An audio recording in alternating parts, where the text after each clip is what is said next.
বিলের ধারে জঙ্গল থেকে শ্রমিকেরা গ্রামবাসীদের বিদায় জানাতে এসেছে। জঙ্গলে গুপ্তধন না পেয়ে কোম্পানি সেখান থেকে চলে যাওয়ার সিদ্ধান্ত নিয়েছে। বন্যার জল শ্রমিকদের কাটা সুড়ঙ্গের মধ্যে ঢুকে পড়েছে। সেই মন্ত্রীর পাগলামি এখন অনেকটা কমেছে।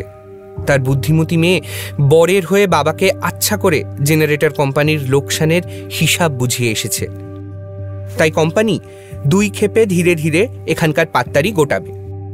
শ্রমিকদের চলে যাওয়ার কথা শুনে কমলাবাড়ির মেয়েদের মধ্যে উঠল কান্নার রোল। বন্যার দিনগুলোতে তাদের মধ্যে যে ভালোবাসার সঞ্চার ঘটেছিল, তার যে এই পরিণতি হবে তা কেউ স্বপ্নেও ভাবতে পারিনি। ফুলকেতু গ্রামবাসীরা অবশ্য এই ভেবে দুঃখ পাচ্ছিল যে সরকার থেকে তাদের জঙ্গলে যে বিরাট গবেষণার কাজ চলছিল, অনন্ত জীবন আর যৌবনের ওষুধ খোঁজার কাজ, তা এত তাড়াতাড়ি বন্ধ হয়ে গেল। গ্রামবাসীরা কোম্পানির এই জঙ্গলে আসার পুরোপুরি আসল কারণ এখনো পর্যন্ত জানে না। তারা শুধু সেদিনকার মাটির তলায় সবার পাগল হয়ে যাওয়া, মা মা বলে চিৎকার করা এবং তার জন্যে তাদের সেই প্রাচীন অভিশাপ থেকে নিস্তার পাওয়ার গল্পটুকুই কানাঘুষো এদিক ওদিক থেকে শুনেছে। গ্রামবাসীরা কৃতজ্ঞতার খাতিরে শ্রমিকদের তাদের সাথে দুপুরের সেই 1 বছর ধরে পৃথিবীর ধিমে আঁচে রান্না হওয়া খিচুড়ি খেয়ে যাওয়ার আমন্ত্রণ জানালো। একদিকে গ্রামবাসী আর অন্যদিকে শ্রমিকরা কুনাকুনি 2 সরল লেখায় বসে গেল। যে 2 সরল লেখাই শুরু হয়েছে মাঝখানে বসা এই পিকনিকের প্রধান আমন্ত্রিত অতিথি ইন্সপেক্টর শাবন্য কুমার মণ্ডলের থেকে। কমলাবাড়ির মেয়েরা চোখের জলে ভাসতে ভাসতে পরিবেশন করা শুরু করল। সবাই সবে শুকনো খিচুড়ির প্রথম গ্রাসটা মুখে তুলতে যাবে, ঠিক তখনই ডিটেকটিভ মনোময়তান্ত্রিক সবাইকে বাঁধা দিয়ে বলল, দাঁড়িয়ে যাও, এই খাবারে বিষ মেশানো আছে, 1 বিন্দু খাওয়ারও কেউ মুখে তুলবে না। এই গ্রামবাসীদের মধ্যে 2 জনকে টাকা খাইয়ে সিমেন্ট কোম্পানির লোকেরা 10 দিন টানা বৃষ্টি শুরু হওয়ার রাতে উত্তর দিকের মাটি খুঁড়ে এই খিচুড়ির হাঁড়িতে বিষ ঢেলে আবার তা মাটি চাপা দিয়ে দেয়। সেই 2 জন এরকমই এক বৃষ্টির রাতের অপেক্ষা করেছিল, যাতে করে সব প্রমাণ বৃষ্টির জলে ধুয়ে মুছে যায়। কালুমাল খাওয়ার ছেড়ে উঠে দাঁড়িয়ে বলে উঠল, তুমি শুধু নাম বলো মনাদা, এক্ষুনি জুতো সেলাইয়ের ছুঁতো দিয়ে তাদের চোখ, নাক আর মুখের ফুটো যদি না সেলাই করে দিয়েছি তো আমার নামও কালুমাল নয়। কালুমালের কথা শেষ হওয়ার সাথে সাথেই গ্রামবাসী দেখল রায়বাড়ির 2 ছেলে খাওয়ার ফেলে বিলের আল ধরে চোঁচা দৌড়। গ্রামের লোকজন ছুটে গিয়ে ওদের কোথায় ধরতে যাবে তার বদলে অবাক হয়ে চুপচাপ বসে রইল। সবাই শুধু জিজ্ঞাসার চোখে পোয়াতি পুতুল, অপর্ণা আর রায়জেঠার দিকে তাকিয়ে থাকল। রায়বাড়ির সেই 3 জনের মনে হলো ধরণী দ্বিধা হোক, আর তারা 3 জন সেখানে লুকিয়ে পড়ুক। একটা পিন পড়লে তার শব্দ শোনা যাবে, এমন নীরবতা চারিদিকে। সারা বিলের মাঠ জুড়ে থাকা ফুলকেতু গ্রামের মানুষজন, জঙ্গলের শ্রমিক, কমলাবাড়ির মেয়েরা, থানার পুলিশ, সবাই এই আকস্মিক ঘটনায় একেবারে চুপ। এমন সময় সেই সারা বিল কাঁপিয়ে অপর্ণার কোলের কচি পাঁঠার তাজা রক্ত খাওয়া বাচ্চাটা সবার পিলে চমকিয়ে কেঁদে উঠল।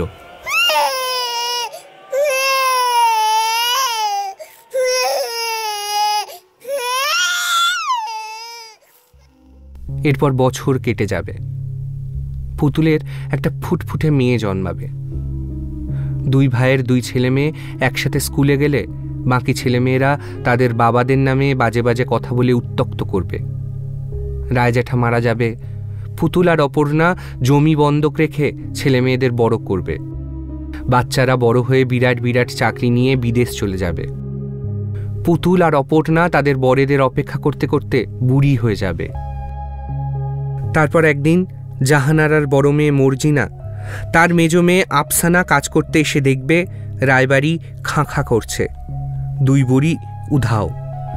তখন ফুলকেতু গ্রামে রটে যাবে রায়বাড়ির সেই পালিয়ে যাওয়া ছেলেরা মাঝরাত্রিরে করে তাদের বাড়ির ছাদে নির্জনে নেমে আসত আলাদিনের উড়ন্ত গালিচায় চেপে। রায়বাড়ির 2 বউ তাদের ছেলে মেয়েকে নিয়ে সারা রাত্রির জেগে তাদের জন্য অপেক্ষা করে থাকত। তাদের জন্য রান্না করে রাখত, শোয়ার জন্য বিছানা গুছিয়ে রাখত। দুই ভাই সারা রাত বউ বাচ্চাদের সাথে কাটিয়ে ভোর রাতে আবার সেই উড়ন্ত গালিচায় চেপে ভিন রাজ্যে চলে যেত। ছেলে মেয়ের ইঞ্জিনিয়ারিং পড়ার খরচ, শহরে থাকা খাওয়ার খরচ সব নাকি এই দুই ভাই গোপনে জুগিয়ে এসেছে এতকাল। তারা নাকি ভিন রাজ্যে জুতোর দোকান খুলে বসেছিল। মরা মানুষের চামড়া দিয়ে বানানো দামি দামি সব জুতো তৈরি করত তারা। দেশের বিভিন্ন শ্মশানের ডোমেদের সাথে তাদের চুক্তি থাকত। চুল্লির ভিতর দেহ ঢুকে যাওয়ার পর সেই দেহ গোপনে পৌঁছে যেত চুল্লির নিচে থাকা গোপন ঘরে। সেখানে দক্ষ কারিগররা টাটকা মরা মানুষের দেহ থেকে নিপুণ হাতে তাদের চামড়া সংগ্রহ করে সেই মরা আবার পাঠিয়ে দিত জ্বলন্ত চুল্লির মধ্যে। মৃতর বাড়ির লোক কিচ্ছুটি বুঝতে পারত না। বিদেশে হলুদ, বাদামি আর কালো মানুষদের চামড়ায় বানানো জুতো গোপনে বিরাট চড়া দামে বিক্রি হয়। সেই বিদেশ থেকেই কিউরেটারদের হাত থেকে তারা কিনে এনেছিল আলাদিনের অমূল্য উড়ন্ত গালিচা, শুধুমাত্র তাদের বউ ছেলে মেয়েদের সঙ্গে আবার মিলিত হবে বলেই। শেষ বয়সে তারাই এক রাতে তাদের বউদের নিয়ে আলাদিনের উড়ন্ত গালিচায় চেপে এই ফুলকেতু গ্রাম ছেড়ে চলে যাবে অনেক অনেক দূরে। চারিদিকে তখন শুধু পড়ে থাকবে দেনার পাহাড়। মাছের দোকানে বাকি, সবজির দোকানে বাকি, মুদির দোকানে ধার, ওষুধের দোকানে ধার। তবে সেসব ঘটনা এবং গুজব এখনো ভবিষ্যতের গর্ভে। এখনো মর্জিনার সাথে পালেদের বাড়ির বকে যাওয়া ছোট ছেলে বিয়ে করে পালাবে, সে পোয়াতি হবে, গাড়ি দুর্ঘটনায় পালবাড়ির সেই ছেলে মারা পড়বে, আফসানার জন্ম হবে, মর্জিনা আবার রায়বাড়িতে কাজে ঢুকবে, আফসানা বড় হয়ে মায়ের জায়গা নেবে। সেসব হতে এখন ঢের দেরি।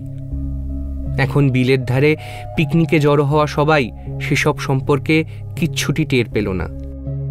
তারা সব রান্না একটা গর্ত খুঁড়ে তাতে ফেলে মাটি চাপা দিয়ে দিল। কারণ পুকুরে ফেললে সেই জল যাবে দূষিত হয়ে, আর মাঠের একধারে ফেলে রাখলে অবলা পশু পাখিরা সবটা খেয়ে মরে পেট উল্টে পড়ে থাকবে। গ্রামবাসীরা ঘরে ফেরে, বিউটিরা সব ফিরে গেল কমলা বাড়ি। আর শ্রমিকেরা, তাদের জন্যে অপেক্ষা করে আছে আরও বড় দুঃসংবাদ। দেশে খুব শিগগিরই চালু হবে পরমাণু বিদ্যুৎ। আর কয়েক বছর পরেই জেনারেটর কোম্পানি যাবে উঠে। এইসব বেকার শ্রমিকেরা দলে দলে তখন সেই পরমাণু কেন্দ্রগুলোর পাশে চায়ের দোকান দেবে, ভাতের হোটেল দেবে। ভবিষ্যতের সেই দৃশ্য দেখতে পেয়ে ডিটেকটিভ মনোময় তান্ত্রিকের সারা গা গুলিয়ে উঠল। তখনও এই সব শ্রমিকদের বউয়েরা তুঁতে রঙের শাড়ি আর তাদের বরেদের জন্যে অপেক্ষা করে থাকবে উনুনের ধারে। সে বুঝতে পারছে না তার প্রকৃত কাজ এখন কি হওয়া উচিত। মনোময় জানে এটাই সভ্যতার নিয়ম। অসংখ্য মানুষ মরে যাবে, আর আমরা একটু একটু করে ঠেকে শিখে নেব মানবতাকে বাঁচাতে আমাদের কি কি করতে হবে। মনোময় জানে বিজ্ঞান কতটা জরুরি, কিন্তু তারপরেও অনন্ত বলে একটা জিনিস থেকে যায়, যার ওই পারে ঈশ্বরের বসবাস। গ্রামের লোক তার কাছে বারবার জানতে চাইছে সেই হলুদ গোলাপওয়ালা খুনির নাম, কিন্তু সে তার নাম কাউকে বলতে পারে না। সে ঠিক করে খুনির সাথে একদিন কথা বলতে যাবে। কোলে করে বিরূপাক্ষকে নিয়ে কুন্তিবুড়ির সাথে মনা বাড়ি ফেরে। সন্ধেবেলায় ঘাট পার হয়ে দলে দলে শ্রমিকেরা জঙ্গল ছেড়ে শহরের উদ্দেশ্যে যাত্রা শুরু করে। জঙ্গলের গাছগুলোর জন্য তাদের মায়া হয়। কমলাবাড়ির মেয়েরা তাদের সারা বাড়ি অন্ধকার করে ডুকরে ডুকরে কাঁদতে থাকে। ফুলকেতুর মানুষজন সব বাড়ি ফিরে ভাতে ভাত চাপায়। দুপুরে শুধু পোলাও, মাছ আর পায়েস খেয়ে পেট ভরেনি তাদের। কুমড়ো, আলু, পটল, পেঁপে, কাঁচা লঙ্কা আর হাঁসের ডিম গাওয়া ঘি দিয়ে ভাতের সাথে মেখে তারা সন্ধে সন্ধে খেতে বসে। টিভিতে সিরিয়াল চলতে থাকে। সেখানে একজন সিরিয়াল কিলার বিভিন্ন সিরিয়াল কিলারদের খুঁজে খুঁজে খুন করে চলে। একটা গল্প লুপের মতো চলতেই থাকে। জীবন যেমন আর শেষ হতেই চায় না, সেই খুনের গল্পগুলোও তেমনি, যেন শেষ হতেই চায় না, চলতেই থাকে, চলতেই থাকে, চলতেই থাকে।